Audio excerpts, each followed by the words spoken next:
નમસ્કાર દર્શક મિત્રો, આપ જોઈ રહ્યા છો અરવલ્લી ગુજરાત ચેનલ।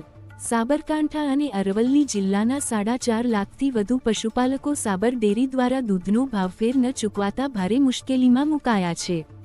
ડેરી દ્વારા ઓડિટ ન થયાનું બહાનું આગળ ધરીને પશુપાલકોને ભાવફેરથી વંચિત રાખવામાં આવ્યા છે, જેના પરિણામે ખેતીની સિઝન હોવા છતાં પશુપાલકોને આર્થિક ભીંસ વર્તાઈ રહી છે અને તેમને પૈસા માટે અન્ય પર નિર્ભર રહેવું પડે તેવી સ્થિતિ સર્જાઈ છે।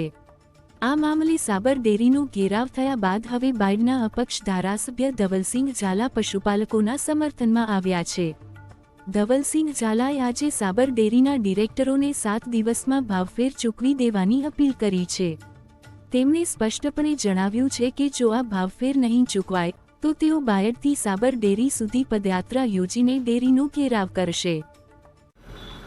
સરકારશ્રી તરફથી ચોખ્ખી સૂચના આપવામાં આવી છે ને 6ઠ્ઠા મહિનામાં આ પરિપત્ર જે મારી પાસે 6ઠ્ઠા મહિનામાં સરકારે કીધું છે કે ભાવ વધારો ભાવ ફેર જે છે એ પશુપાલકોને સાબર ડેરી વતી સાબરકાંઠા અને અરવલ્લી જિલ્લાના પશુપાલકોને મળવો જોઈએ। હું તમામ ડિરેક્ટરોને પણ કહું છું કે આ રાજકારણ ના કરો।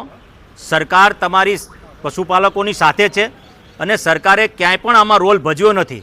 ક્યાંક કોઈક એક ડિરેક્ટરે સરકાર પર ખોટા પ્રકારના આક્ષેપ કરીને જે વાત કરી છે અને વખોડું છું।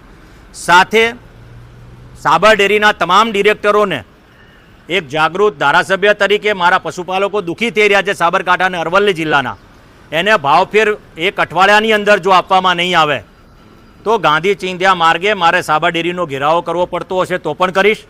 સાથે મારા બાયડથી જો મારા પશુપાલકો કહેશે તો પદયાત્રા કરીને પણ સાબર ડેરીમાં જઈને હું એમનો ભાવફેર તાત્કાલિક ધોરણ પર અપાવવાનો પ્રયત્ન કરીશ। સાથે જ એમને ફરીથી ચેતવણી આપું છું કે 7 દિવસની અંદર તમે સાબર ડેરીનો ભાવફેર નિશ્ચિત કરો।